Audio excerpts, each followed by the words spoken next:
Hello, fellow Kenyans. Once again, we are mourning the death of our children in a boarding school. And my heart goes out to the parents who've lost their children. I'm a father. And it breaks my heart what you're going through. I imagine what it would be like to lose my children in that way. And it breaks my heart. And I pray that God may give you peace and you will be healed even as you deal with this most difficult thing. I want to share something a little. I share it in humility. I do not want to come across as somebody who knows. I'm just sharing my ideas about the impact of boarding school upon children. I speak from experience as a person who came up in a boarding school. I also speak as a father who made the decision that my children never, ever will be in a boarding school. At least as long as God gives me strength and life and ability, I'll always try and bring up my children on my own. Now, before I share with you my experience in boarding school, that informs my decision not only to suggest that boarding schools are not good for children, but also that my children will never be in boarding school. I want to tell you something about what psychiatrists say about boarding school. I take this from a British organization. Remember, we got boarding school from the British. In fact, boarding school is a uniquely British idea, supposed to show class. And indeed, boarding school does have its advantages. It helps children to be independent. It helps children to learn to organize themselves. And it helps children to learn to create relationships, which are all good. But it does have its dark sides. A distinguished organization in the UK that specifically deals with counseling and psychotherapy. The organization is called the Palmyra Practice. This is what it says about boarding schools, and I'll read from my notes. It says, children who are sent away from home may struggle to understand why their parents have chosen to separate them from them, leading to feelings of abandonment and confusion. While parents and wider society may view boarding school as a privilege, the children who are sent away themselves may not feel the same way. Now, the organization goes on to list what actually happens in the psychology, in the heart, in the mind of a child who's in boarding school. The organization refers to Joyce Kavarian, who uses an acronym ABCD. A stands for abandonment, B for bereavement, C for captivity, and D for dissociation. And it basically says that children who go to boarding school experience a sense of abandonment. The sense of abandonment and being thrown away that a child feels when they're thrown into boarding school is what equates to bereavement. The way you feel when you have been bereaved, that's the way a child who's removed from his parents and taken to a place where he lives with complete strangers under the direction of teachers his parents do not know. That is the way the child feels. The child also feels a sense of captivity because the boarding life is structured with rules, do's and don'ts at a time when a child needs the guidance and love of a parent, the person they trust and love and they know cares for them and will protect them. In a boarding school, the child has no sense of being cared for by people who love them. They might not have the words to describe it as captivity. The other thing a child in boarding school quickly learns is dissociation, a mental process where a person disconnects from their thoughts, feelings, memories, or sense of identity. Dissociative disorders include what is called dissociative amnesia, depersonalization disorder, and dissociative identity disorder. Ostensibly, children are taken to boarding school to teach them to be independent, but it's the very opposite that happens because they are not independent in boarding school. They live under rules, they live under structures, their lives are very, very structured.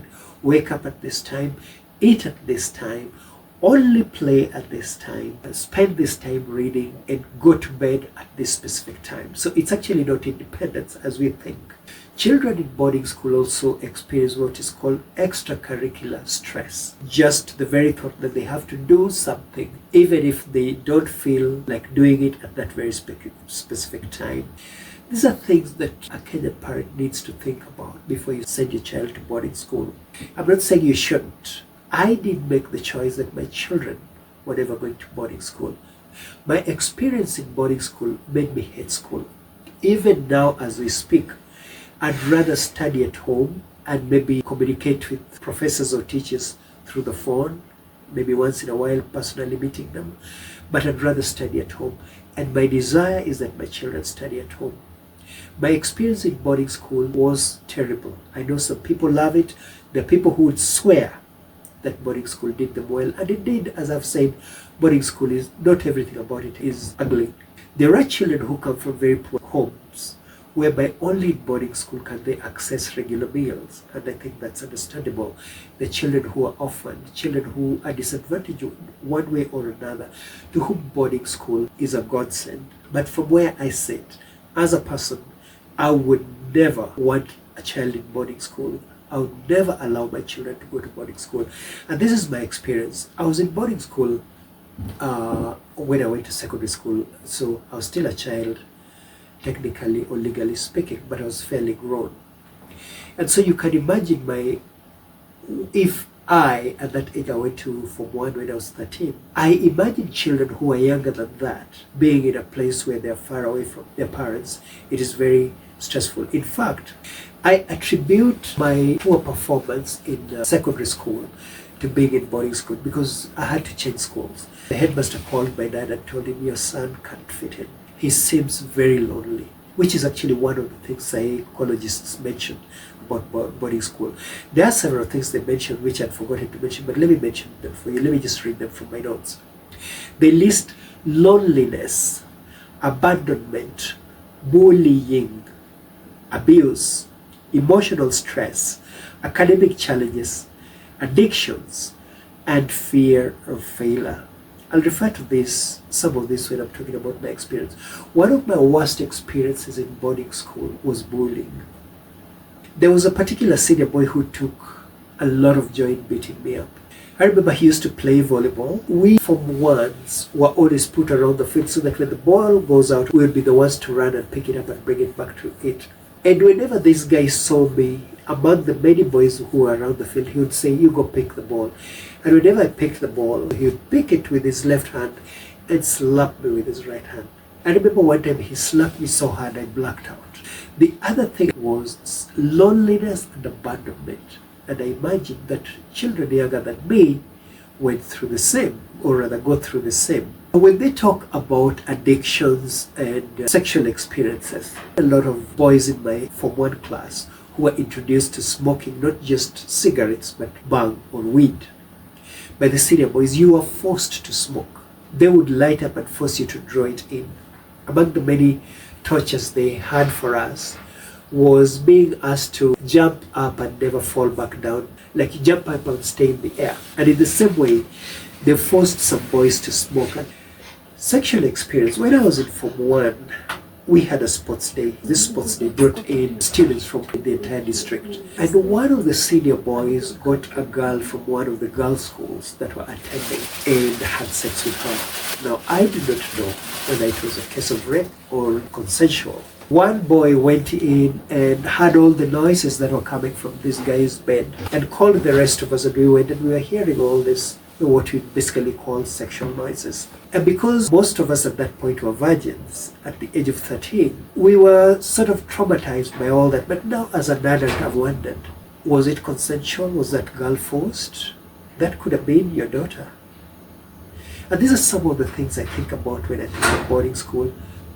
And I'm like, boarding school it has its advantages, but I think a parent needs to think really hard before they allow their child into boarding school. Another negative experience I had was academics. I always kind of struggled with mathematics, but not to the extent whereby it could be said that I was poor. Maths has always fascinated me. I always think that if I got a good teacher, I'd have been very good in mathematics because I find it absolutely fascinating. I call it the mother of all subjects. I think there's math in art and math in the sciences, of course. But here is the thing. When I first went to school, with all these struggles I was having about leaving my home, leaving my family, going to boarding school, clearly I was not going to be a good performer academically. Now the maths teacher didn't like the idea, and this guy happened to have been my dad's classmate when my dad was in high school. And he would say, "Your dad was the best in our mathematics class. There's no way you cannot know mathematics." So he would call me to the staff room and whip me. He would whip my ass until I was sore. He whipped me so frequently and so hard that one day I just made the decision, I'm not going to do maths. So he would be in front teaching maths. I would have my drawing book out, drawing all sorts of things. And he would see me drawing and come and say, I'm going to whip you. And I'd say, I don't care. I don't like maths. And because of that, I developed an attitude toward mathematics, which then accompanied me all the way to fourth form, and I didn't do well in maths. Being in boarding school also gave me a lot of homesickness. I used to suffer excruciatingly. Now, all these things the psychologists say do not go away with growing up. They say the children who go through boarding school always carry these for the rest of their lives. And I cannot with authority confirm that being in boarding school is what was responsible for my loneliness later in life. But I did know that I was a very lonely guy.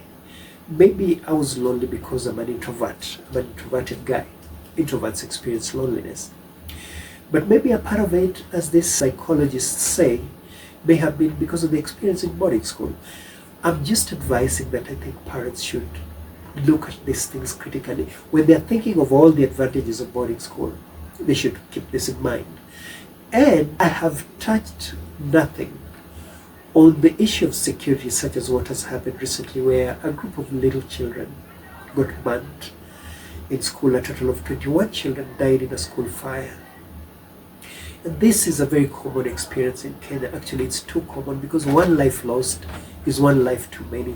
We lose too many children to incidents and accidents in boarding schools.